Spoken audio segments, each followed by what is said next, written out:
Hello everyone, welcome to the channel. देखिए, इस video में हम बेसिकली बात करेंगे कि यूपी पीसीएस प्रीलिम्स 2024 के लिए आपको एटलीस्ट कौन कौन से टॉपिक्स देखने चाहिए वेरियस सब्जेक्ट्स में। राइट, कि अगर हम बायो पढ़ रहे हैं तो हमको एटलीस्ट कौन से देखने हैं। ठीक है, अदरवाइज तो बहुत सारी चीजें हैं और बहुत कुछ हम देख सकते हैं, लेकिन हम इतने कम टाइम में अगर हम चीजों को रिवाइज कर रहे हैं तो इनको तो हमें देखना ही देखना है। ठीक है, तो उन्हीं के बारे में हम डिस्कस करेंगे, सारे सब्जेक्ट्स को यहाँ पर लेंगे। और मैं आपको रिकमेंड करूंगी कि 1.5 की स्पीड में देख लीजिए ताकि आपका ज्यादा टाइम ना वेस्ट हो।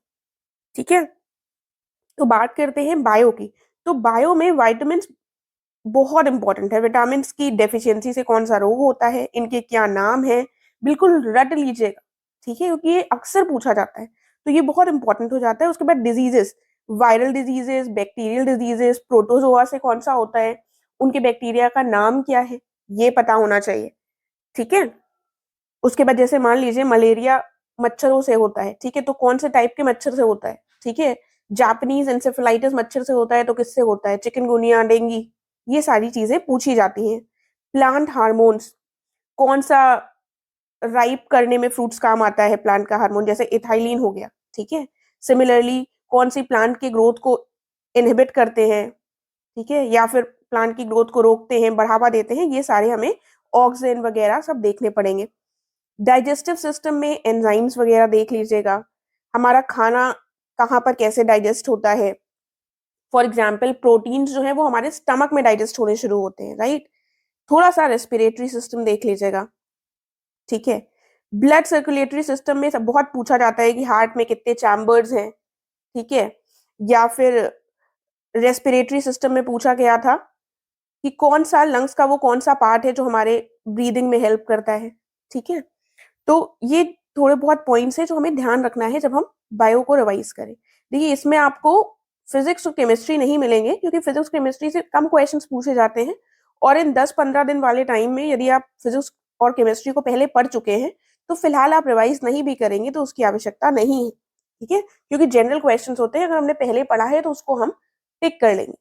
राइट, उसके बाद आते हैं हम इंडियन ज्योग्राफी में। देखिए, इंडियन ज्योग्राफी की अगर बात करें तो lakes, waterfall, mountain ranges, hills, peaks, बिल्कुल रट लीजिए, मैप खोलकर कहाँ पर क्या लोकेशन है सब देख लीजिए, क्योंकि ऐसे क्वेश्चंस बहुत पूछे जाते हैं। डैम्स और पावर प्रोजेक्ट्स, ठीक है, कोई पावर प्रोजेक्ट अगर यदि किसी देशों के बीच में है, भारत और नेपाल के बीच में, भारत और बांग्लादेश के बीच में, तो वो भी इंपॉर्टेंट हो जाता है। इरिगेशन प्रोजेक्ट्स, ठीक है, जैसे केन बेतवा लिंक प्रोजेक्ट जो है, ये 1-2 साल पहले था न्यूज में, लेकिन इसको भी देख लीजिएगा इनकेस इसी से क्वेश्चन पूछ ले। ठीक है, रिवर्स की क्या लोकेशन है, ट्रिब्यूटरीज क्या है, ओरिजिन कहाँ से हो रहा है, मिनरल्स, माइंस, इन सब की लोकेशन पता होनी चाहिए। माइंस की लोकेशन बहुत पूछी जाती है। फेमस पासेस बहुत पूछे जाते हैं, नाथुला पास, लिपू लेक पास, सारे हमको पता होने चाहिए। ठीक है, तो दिस इज द मिनिमम जो आपको इंडियन ज्योग्राफी में देखना ही देखना है। फिर आते हैं वर्ल्ड ज्योग्राफी में। देखिए, वर्ल्ड ज्योग्राफी में प्लेट्यूज यानी कि पठार, आपको अगर याद हो, आपने प्रीवियस ईयर के क्वेश्चंस देखे हो तो उसमें यूएस के पठार जैसे पूछे गए हैं, कोलोराडो पठार।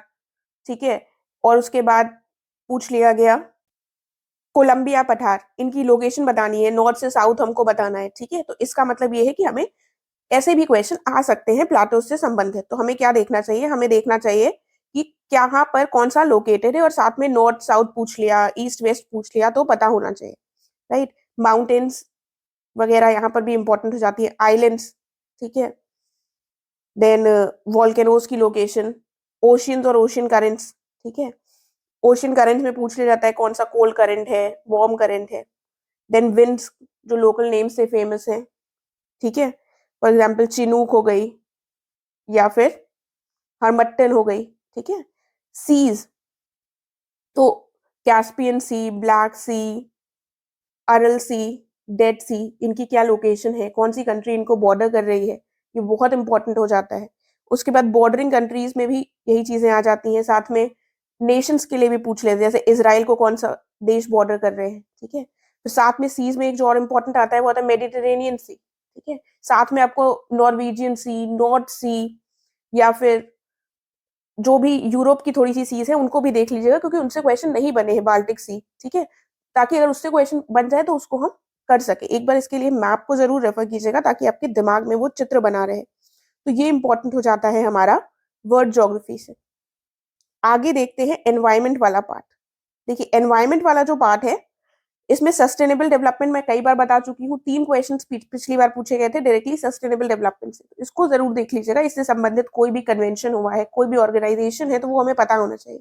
ग्रीन हाउस इफेक्ट के संबंध में कौन कौन सी गैसेस हैं, ठीक है। देन एक्ट्स, कौन कौन से एक्ट हो जाएंगे, देखो सबसे पहले तो हो जाएगा हमारा एनवायरमेंट प्रोटेक्शन एक्ट जो 1986 का है, ठीक है, कई बार क्वेश्चन पूछा गया है। तो 1986 का एनवायरमेंट प्रोटेक्शन एक्ट हो गया। उसके बाद हो गया फॉरेस्ट कंजर्वेशन एक्ट जो कि 1980 का है। वाइल्ड लाइफ प्रोटेक्शन एक्ट 1972 का, ठीक है। फिर water pollution and control of pollution act 1974 का, ठीक है। सारे एक्ट्स देख लीजिएगा। फिर biodiversity reserve, wild life sanctuaries और नेशनल पार्क्स लिखा है ये, इनको भी देखना है। देखिए ऐसे तो बहुत बहुत संख्या है और सबको नहीं रटा जा सकता, लेकिन जो न्यूज में रहे हों, जो पहले पेपरों में पूछे गए हों, उनको मिनिमम रख लीजिएगा, ठीक है। क्योंकि कुछ ना कुछ फंसने के चांसेस हमेशा रहते हैं, और अगर हम सारी चीजें लर्न करने लगेंगे कि एक भी ना छोड़े तो हमें सब लर्न नहीं हो पाएगा, ठीक है। ये एक स्मार्ट तरीका हो सकता है लर्न करने का। वेटलैंड्स में भी जो न्यूज में रहे हों, वेटलैंड से संबंधित बहुत पूछा जाता है। 2 फरवरी को वेटलैंड डे मनाया जाता है। मॉन्ट्रेक्स रिकॉर्ड क्या है, कौन से इंडिया के साइट्स इसमें हैं, ठीक है, जो रामसर साइट्स हैं, ठीक है। तो वेटलैंड्स एक इंपॉर्टेंट टॉपिक हो जाता है। फिर आता है मॉडर्न हिस्ट्री। देखिए मॉडर्न हिस्ट्री अपने आप में बहुत इंपॉर्टेंट हो जाती है। इंडियन नेशनल मूवमेंट वाला जो पार्ट है वो आपको अच्छे से पढ़ना है, ठीक है। इसमें कोई भी चीज नहीं छोड़नी है, क्योंकि कोई भी एकदम डीप पॉइंट भी पूछ सकते हैं।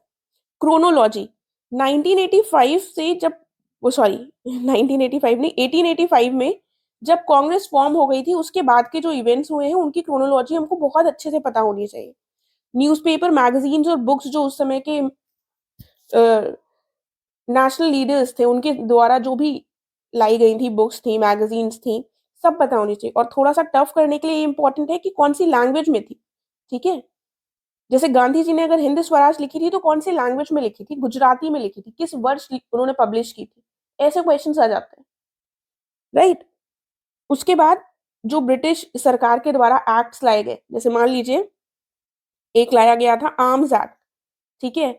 उसके बाद सेडिशन एक्ट, न्यूज़पेपर से संबंधित जो आया था एक्ट, ये सारे एक्ट्स इंपॉर्टेंट हो जाते हैं, क्योंकि इनसे भी क्या पूछ सकते हैं ये लोग, इनसे भी क्रोनोलॉजी पूछ सकते हैं, या फिर इनके ईयर्स पूछ सकते हैं। आर्म्स एक्ट जो मैंने बताया ये 1878 का है, ठीक है। सिविल और पीजेंट अपराइजिंग की बहुत बार पूछा गया है, संथाल विद्रोह किस वर्ष हुआ, ठीक है। तो संथाल से कई बार क्या होता है कि हमें केवल संथाल अगर रिबेलियन पता है तो हम आंसर टिक कर लेंगे, लेकिन कई बार क्या करते हैं कंफ्यूज करने के लिए बहुत सारे अलग अलग ऑप्शंस दे देते हैं, जो हमको नहीं पढ़े होंगे तो नहीं कर पाएंगे। संथाल रिबेलियन का वर्ष है 1855 और 56, ठीक है।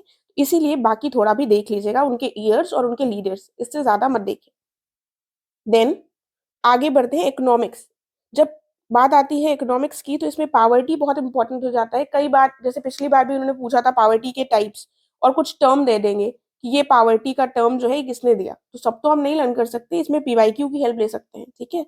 सिमिलरली अनएम्प्लॉयमेंट वाले में भी पीवाईक्यू में अगर कुछ क्वेश्चन पूछा गया है वो हमको पता होना चाहिए, क्योंकि उससे हमारे फंसने के चांसेस रहेंगे।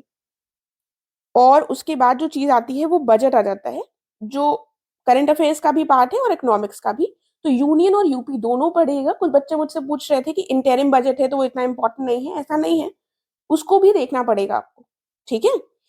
गवर्नमेंट की स्कीम्स, अब देखिए गवर्नमेंट की स्कीम्स तो बहुत सारी आती है, तो जो मेजर मेजर स्कीम्स न्यूज में रही हो या फिर कुछ वर्षों में, जैसे पीएम गति शक्ति हुई, भले ये तुरंत न्यूज में नहीं है लेकिन 1-2 साल पहले थी, ठीक है, और ये एक इम्पोर्टेंट स्कीम है, तो कुछ ना कुछ इसकी न्यूज आती रहती है, ये इसको देख लीजिएगा। इससे संबंधित प्रश्न हालांकि पिछले वर्ष भी पूछा जा चुका है, लेकिन तब भी हम इसको देखेंगे।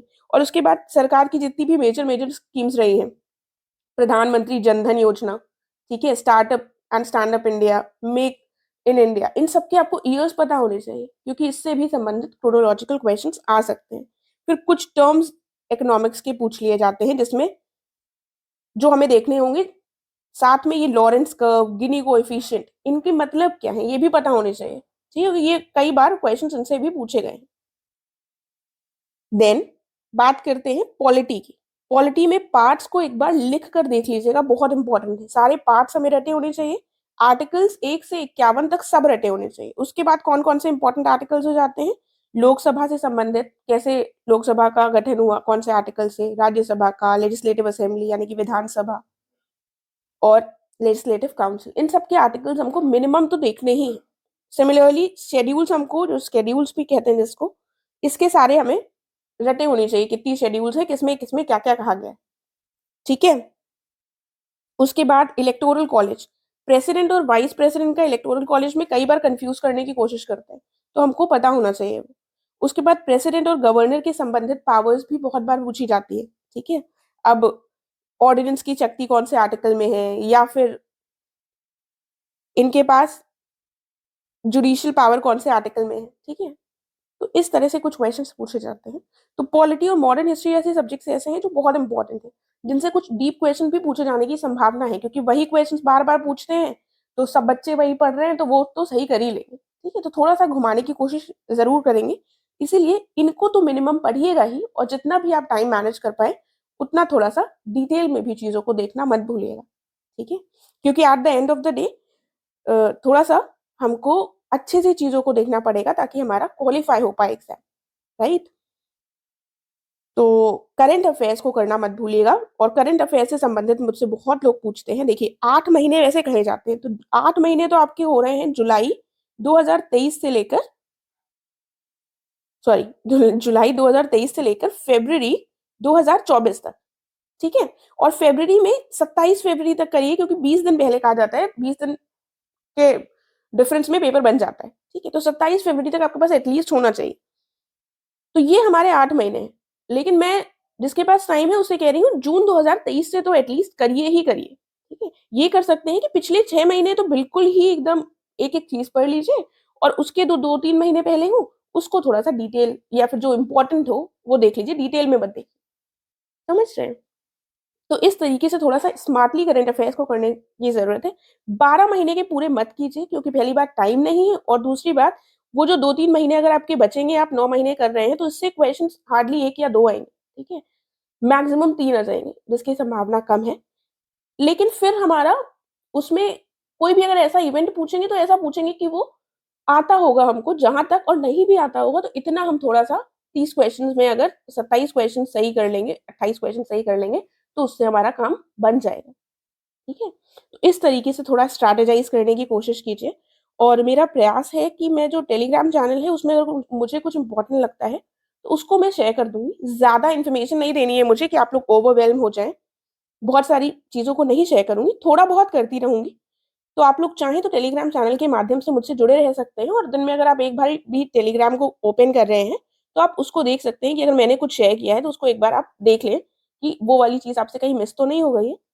इसीलिए टेलीग्राम चैनल एक अच्छा माध्यम है। और बजट के लिए मैंने कहा था वीडियो के लिए, लेकिन इन केस मैं वीडियो नहीं ला पाती हूँ तो मैं टेलीग्राम में जरूर बता दूंगी कि क्या क्या चीजें इंपॉर्टेंट है बजट की, ठीक है। एंड लास्ट चीज ये है कि एक टेस्ट सीरीज है जिसमें 5 टेस्ट हैं। उस टेस्ट सीरीज को यदि आप लेना चाहते हैं तो भी आप टेलीग्राम चैनल के माध्यम से मुझसे कनेक्ट कर सकते हैं, ठीक है। ये टेस्ट सीरीज मेरे द्वारा प्रोवाइड की जा रही है। आई होप आपको सारी चीजें समझ में आ गई होंगी, और आप पढ़ते टाइम इन टॉपिक्स का जरूर ध्यान रखेंगे। इन केस कोई क्वेश्चन है तब भी टेलीग्राम चैनल के माध्यम से मुझसे पूछ सकते हैं आप। Thank you so much.